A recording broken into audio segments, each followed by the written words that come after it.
Yo, welcome back kembali lagi di channel Atoa Hayato. Bagaimana kabar nakama sekalian? Semoga selalu baik-baik saja.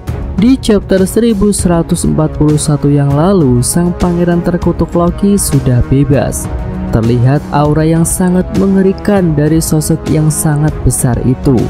Tubuh Loki sebesar Wars dan tentu lebih besar dari Hajrudin dan juga para krunya. Melanjutkan cerita di chapter 1142 mendatang, Loki bisa mulai bicara.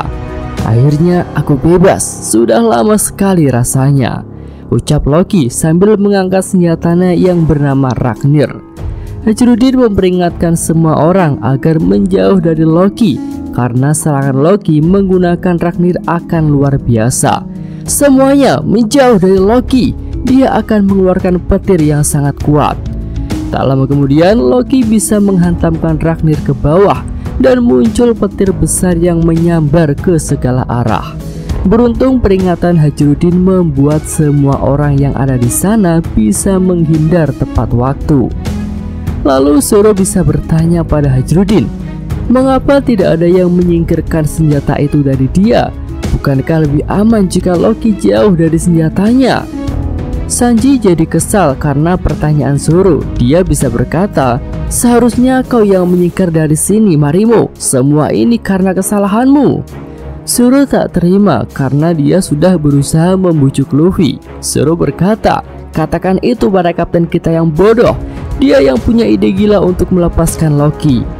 Kemudian Hajrudin bisa menjawab, tidak ada raksasa lain yang bisa mengangkat Ragnir kecuali Loki.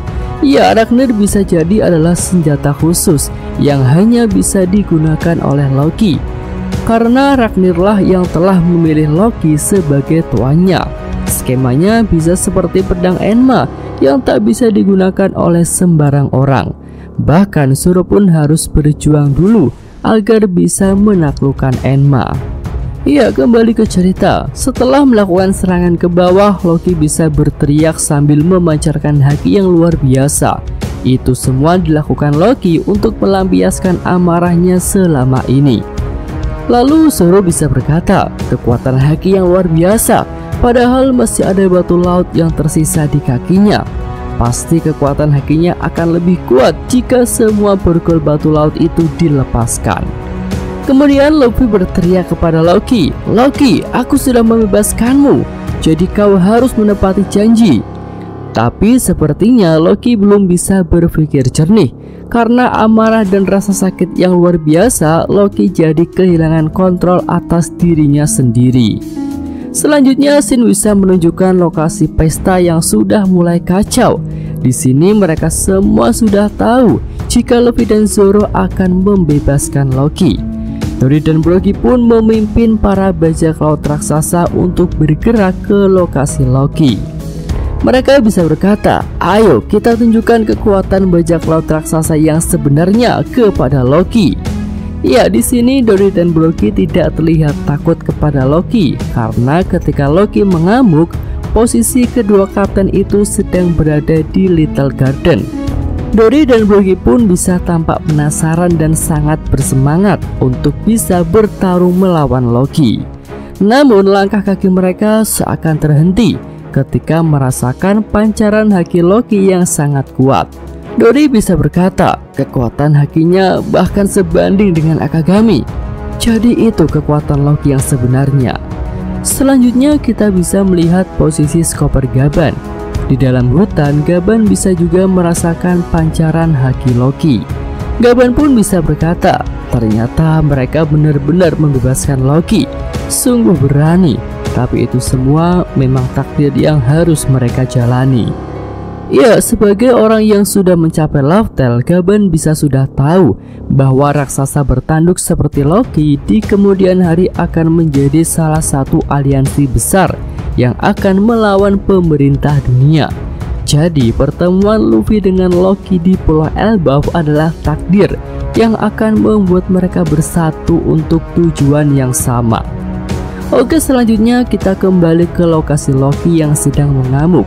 Dia memancarkan serangan petir secara sembarangan. Hal itu jelas sangat berbahaya bagi Pulau Elbaf yang merupakan sebuah pohon raksasa. Tentu kita masih ingat cerita Ripley dan Franky di chapter lalu, bahwa petir dan api adalah kelemahan Pulau Elbaf. Ya, di sini Hajruddin pun memberitahu Luffy jika serangan petir Loki sampai mengenai pohon Adam dan membuatnya terbakar, maka beberapa bagian pohon Adam harus dipotong.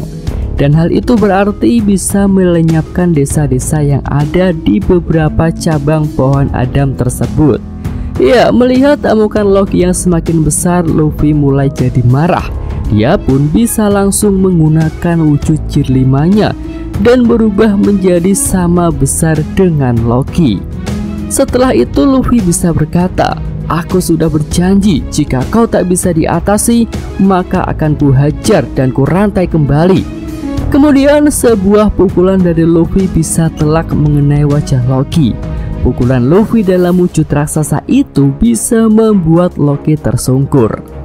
Namun Loki masih bisa bangkit dan berbalik melancarkan serangan petir besi Ragnir kepada Luffy. Terlihat sebuah petir raksasa menyambar tubuh Luffy. Tapi tentu saja karena tubuh Luffy itu karet, serangan petir dari Loki jadi tidak berguna. Hajruddin dan krunya juga tampak terkejut saat melihat Luffy baik-baik saja setelah menerima serangan petir yang super besar. Sementara itu Loki masih tak menunjukkan ekspresi apapun. Sepertinya dia mengamuk tanpa sadar sehingga tidak bisa mengontrol dirinya sendiri.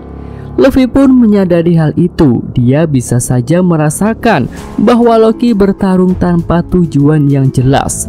Pangeran Elbaf itu hanya tak bisa mengendalikan amarah dan juga rasa sakitnya. Akhirnya Luffy memutuskan untuk menggunakan serangan besar untuk dapat melumpuhkan Loki agar raksasa bertanduk itu berhenti mengamuk. Ya, di sini kita bisa saja akan melihat pukulan raksasa Bajrangan yang akan digunakan Luffy untuk mengakhiri amukan Loki. Oke, itu aja prediksi alur cerita untuk chapter 1142 mendatang. Jika nakama sekalian punya prediksi lain yang lebih bagus, silahkan bisa tulis di kolom komentar. Yosa Mimin Atwa Hayato. Terima kasih. Oke, cukup sekian video kali ini. Semoga nakama sekalian menyukainya. Terima kasih udah nonton. Jangan lupa like-nya dan subscribe channel Atwa Hayato. Yo!